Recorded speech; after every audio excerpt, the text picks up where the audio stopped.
Berikutnya adalah titik arros ini ya, titik arros. Titik arros ya sesuai dengan sabda Nabi sallallahu alaihi wasallam, An Ibni Abbas anna Rasulullah sallallahu alaihi wasallam ihtajama wa huwa muhrimun fi ra'sihi min da'in kanabih. Nah, dari Ibnu Abbas bahwa Rasulullah sallallahu alaihi wasallam pernah meminta hijama atau bekam di kepala ketika beliau sedang berikhram karena sakit yang dialami di kepala beliau ya. Di kepala beliau. Ini ditakhrij Abu Dawud ya, 1838 disahihkan Nasruddin Al-Albani ya, Syahih wa Dhaif Sunan Abi Dawud itu halaman 336. Nah, posisinya aros ya, aros.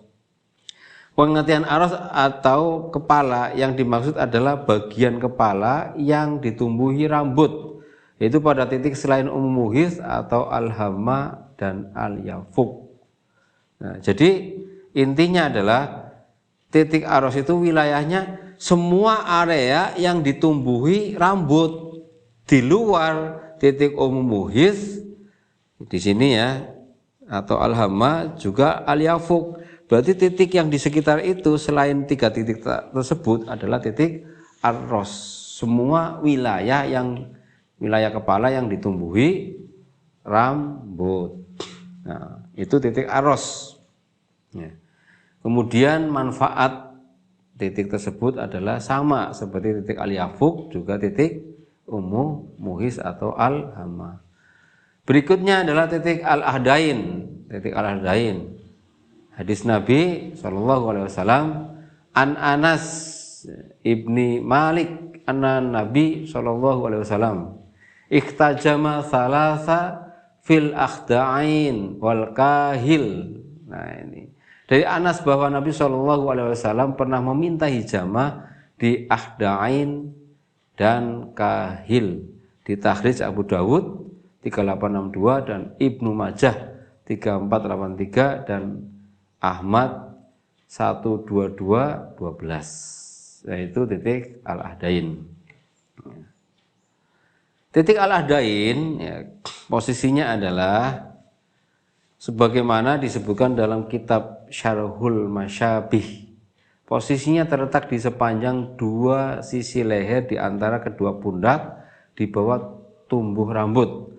Sementara di dalam kitab Al-Nafatih fi Syarhil Masyabih disebutkan bahwa posisinya pada pembuluh darah di bagian belakang leher saat dilakukan bekam. Sementara di dalam kitab Turfatul Akhwazi disebutkan bahwa posisinya pada 2 pembuluh darah di samping leher. Nah, ini ada 2 pendapat.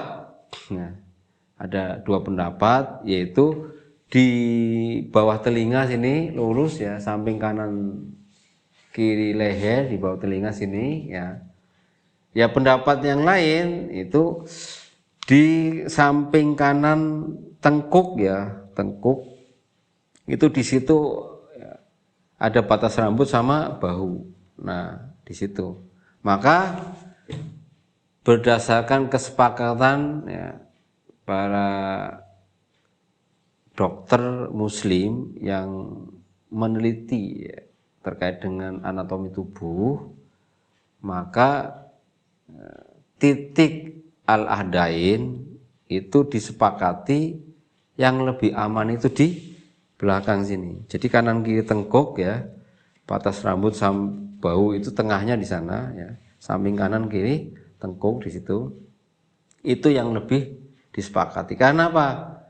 Ya, ini bagi muslim dokter yang fokus di bekam dan dia mempelajari tentang anatomi tubuh, bahwa di sini itu ada kelenjar ya, kelenjar getah bening yang ada di leher. Ini bahaya, ketika dibekam di sini nanti bisa berisiko ya, berisiko fatal. Maka al-ahdain walaupun ada 2 pendapat, ada 2 hadis yang menjelaskan titik al-ahdain itu ada di bawah telinga sini, kanan kiri leher, ada yang di belakang. Maka khusus dari Perkumpulan Bekam Indonesia memilih yang lebih aman, yaitu al-ahdain itu tepatnya ada di kanan kiri tengkuk, ya, kanan kiri tengkuk di sini, itu di belakang leher, antara batas rambut dengan bahu, itu titik al-ahdain. Kegunaannya adalah ya, ini ada catatan tadi ya, dalam penentuan posisi titik al-ahdain di sini ada dua pendapat, yakni di leher samping dan di bagian belakang leher. Karena di bagian samping leher terdapat pusat kelenjar getah bening, maka sebaiknya posisi ini dihindari, sehingga pilihannya adalah di leher bagian belakang. Kegunaannya adalah seluruh keluhan pada kepala, berarti seluruh ini keluhan pada kepala ini, karena di sini kan jalur ya alternatif lah dari tubuh ke kepala. Ya. Kemudian nyeri pada wajah, sakit telinga, tenggorokan nyeri dan serak, sakit gigi, pusing, punggung dan leher kaku atau nyeri, TBC, kelenjar limfe, muka bengkak, tuli mendadak, rahang kaku, sakit gigi, gondongan, radang tenggorokan, tengkuk kaku pegel, melancarkan sirkulasi darah ke kepala. Jadi supaya sininya itu lancar ya, darah yang ke kepala. Itu titik al-ahdain. Kemudian berikutnya adalah titik al-kahil. Hadisnya adalah An Anas ibni Malik anna Nabi SAW ikhtajama salasan fil akhdain wal kahil. Dari Anas bahwa Nabi SAW pernah meminta ijamah di akhdain dan kahil. Di takhrij Abu Dawud 3862 dan Ibnu Majah 3483 dan Ahmad 12212, disahihkan Nasruddin Albani di dalam kitab Al-Silsilah Asy-Syahihah nomor 907. Nah, kemudian posisinya di mana? Ya, posisinya adalah di antara pundak, ya, bagian atas dari tulang punggung yang bersambung ke leher. Tulang punggung yang bersambung ke leher, ya, merupakan sepertiga teratas, ya, jadi dari tulang punggung sepertiga yang ke atas, ya, yang terdiri dari 6 ruas.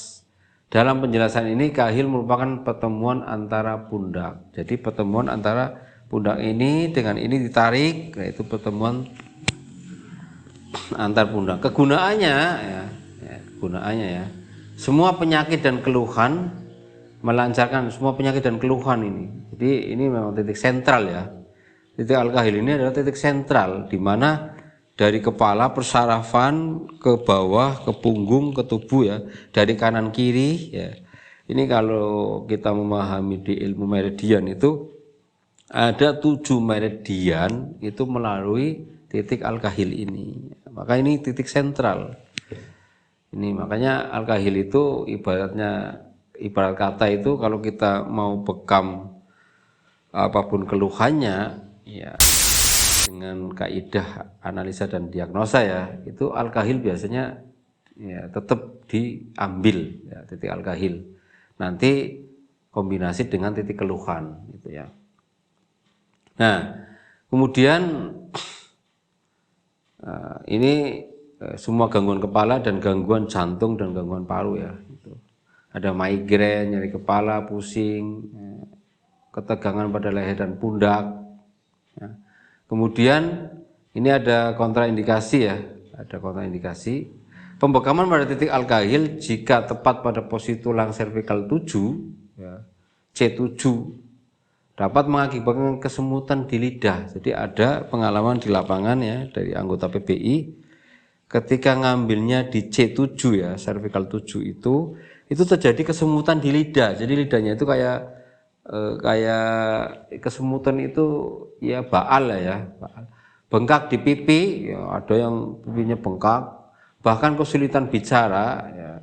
Bicaranya tambah sulit kayak orang pelo ya. Orang pelo atau Bell palsy ya, bersifat temporal walau tidak semua orang mengalami efek ini. Maka Kalau dulu ya itu antara cervical 7 dengan thorax 1 T1 itu kan tonjolan ya, pas punuk ya. Itu punuknya di tengah, tapi dengan pengalaman di lapangan itu terjadi demikian ya, walaupun tidak semuanya, maka disepakati tetap C7 dan T1-nya itu dikenai, nanti dia ke bawah. Kalau dulu C1 pertemuan C7 dan T1 ya, cervical 7 dan thorax 1 itu di tengahnya dulu. Misalnya ini pertemuannya ya, ini di tengah. Ya kan? Lah yang sekarang adalah dikenai C7 dan T1 itu ke bawah. Itu ke bawah. Nah, itu. Jadi posisi alkail itu tetap punuknya itu dikenai tapi dia lebih cenderung ke bawah. Ini ada perubahan. Jadi kalau kita update itu menurut di PBI itu adalah titik kahil yang tepat adalah dikenai C7 dan T1-nya tapi cenderung ke bawah. Tidak seperti yang dulu ya di tengahnya. Jadi C7 dan T1-nya di tengah. Kalau sekarang adalah dikenai pertemuan C7 dan T1 itu ke bawah. Ini harus diulang-ulang biar paham gitu ya. Jadi anggota PBI yang dulu waktu ABI kemudian belum update, mudah-mudahan nanti terupdate ya, itu informasi terbaru terkait dengan titik al-kahil. Berikutnya adalah titik az-zuhr ya, az-zuhr. Hadisnya adalah an Jabir qala ihtajama Rasulullah sallallahu alaihi wasallam wa huwa muhrimun min al-min kana bi dhakhrihi au biwarikihi. Dari Jabir bin Abdullah bahwa Rasulullah sallallahu alaihi wasallam pernah meminta hijamah di bagian punggung atau pantat samping beliau saat sedang berikhram karena rasa sakit yang dialami di bagian tersebut. Jadi Rasulullah itu pernah mengalami sakit di punggung ketika ikhram, kemudian beliau berpekam, meminta pekam di area punggung ya, semua punggung dan ya, di daerah pantat samping beliau ya itu. Kemudian ahdhuru itu definisinya adalah punggung. Menurut Kamus Bahasa Indonesia ya, Wajo wasito adalah bagian belakang tubuh dari tengkuk. Ya, tengkuk dari sini ya, sampai pantat, ya, sampai bokong ya pantat.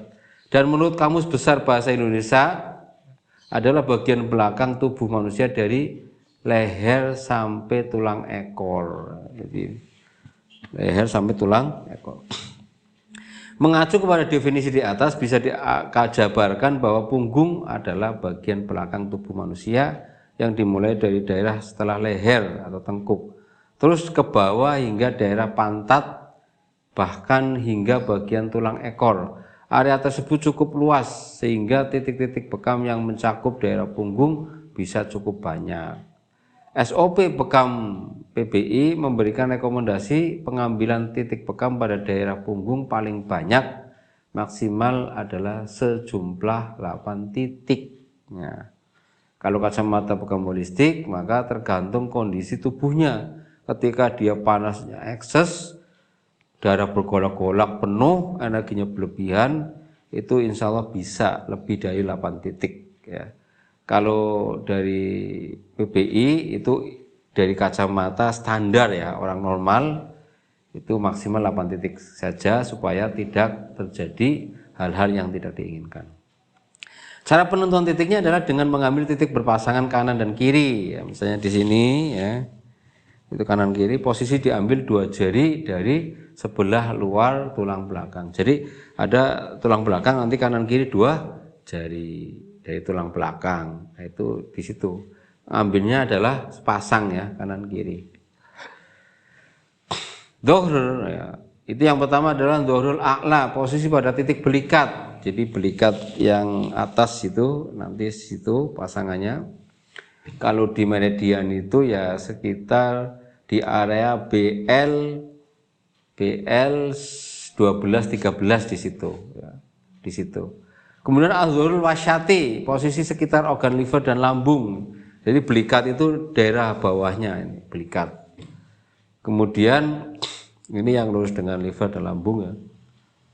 Kemudian yang ketiga adalah al-qotanul alawi, posisi di samping ruas tulang lumbar 1 dan lumbar 2. Jadi di lumbar itu kan berarti pinggang ya. Di torak 12 nanti kan ada lumbar 1 ya. Antara lumbar 1 dan 2 kanan kiri ya di situ. Nah, disitulah antara L1 dan L2 kanan kiri 2 jari itu di situ. Itu adalah al-qotanul alawi. Kemudian al-qotanul sufla itu posisi samping tulang ekor bagian atas kanan dan kiri. Jadi pas tulang ekor itu adalah kanan kiri 2 jari ya. Posisinya adalah samping tulang ekor bagian atas dan atas ya, bagian atas kanan dan kiri ya. Kanan kiri apa? Tulang ekor. Itu di situ 2 titik di situ pasangannya. Kegunaannya adalah gangguan jantung itu yang ada di atas, sesak nafas, nyeri punggung ya, dan bawah, kemudian gangguan lambung, gangguan liver tadi yang azharul wasati, kemudian yang saraf kejepit ya, HNP, gangguan liver, skoliosis dan encok itu yang di daerah pinggang, yaitu al-qotanul alawi dan al-qotanul sufla itu. Nah, kontraindikasi dengan pada klien dengan kondisi lemah agar tidak melakukan pembekaman dengan jumlah titik maksimal, tetapi disesuaikan dengan kekuatan tubuh klien. Jadi kalau dia misalnya lemah kondisinya, ya jangan banyak-banyak lah ya, sesuai kebutuhan saja, 1 titik, 2 titik atau sepasang saja ya boleh, asal kondisinya boleh dibekam dengan 2 titik. Kalau tidak memungkinkan ya dikuatkan dulu energinya baru dibekam. Kemudian berikutnya adalah yang ke-8 ya, ini adalah al-warik. Hadisnya adalah an Jabir ibni Abdillah anna Rasulullah sallallahu alaihi wasallam ikhtajama wa huwa muhrimun min wasyin kana biwarikihi au dohrihi. Dari Jabir bin Abdullah bahwa Rasulullah sallallahu alaihi wasallam pernah meminta hijama atau bekam di bagian pantat samping atau punggung beliau saat sedang berikhram karena rasa sakit yang dialami di bagian tersebut. Pantat samping berarti ini pantat ya, samping itu pas yang lubang, pasnya yang lubang itu di situ pas ya. Itu kalau di meridian itu meridian kantong empedu di situ. Kita lihat di jalurnya yang samping, nanti pas pantat kanan kiri itu ada kayak mata ya, itu lubang itu ya, tekukan-lekukan, nah itu tepat di situ. Itu namanya titik al-warik ya. Posisinya pada bagian pinggul kiri dan kanan. Kemudian posisi al-warik adalah organ tubuh berada di atas paha. Jalasa ala warikihi, artinya duduk di atas panggul pada lateral ilium kanan dan kiri. Pertemuan otot gluteus maximus dengan gluteus medius bawah, kiri dan kanan. Kegunaannya di titik al-warik ini adalah stroke, pegel dan kaku pada panggul skiatika, saraf kejepit atau HNP, dan spondiliosis dan spondilitis. Itu fungsi daripada titik al-warik. Kemudian titik berdasarkan hadis Nabi yang 9 titik itu terakhir adalah titik dhahrul qodam. Hadisnya adalah an Anas ibni Malik anna Nabi sallallahu alaihi wasallam ikhtajama wa huwa muhrimun ala dhahril qodami min wajain kanabih. Dari Anas bin Malik bahwa Nabi SAW pernah meminta hijama atau bekam ketika beliau sedang ikhram di bagian punggung telapak kaki karena sakit di bagian tersebut. Jadi posisi dhahrul qodam itu adalah punggung kaki ya. Secara harfiah artinya adalah punggung telapak kaki kiri dan kanan. Punggung ini kaki ya, ini punggungnya. Ini dhahrul qadam. Ya, jadi dhahrul qadam berarti punggung telapak kaki, karena makna dhahr adalah punggung dan makna al-qadam adalah telapak kaki. Jadi punggung telapak kaki.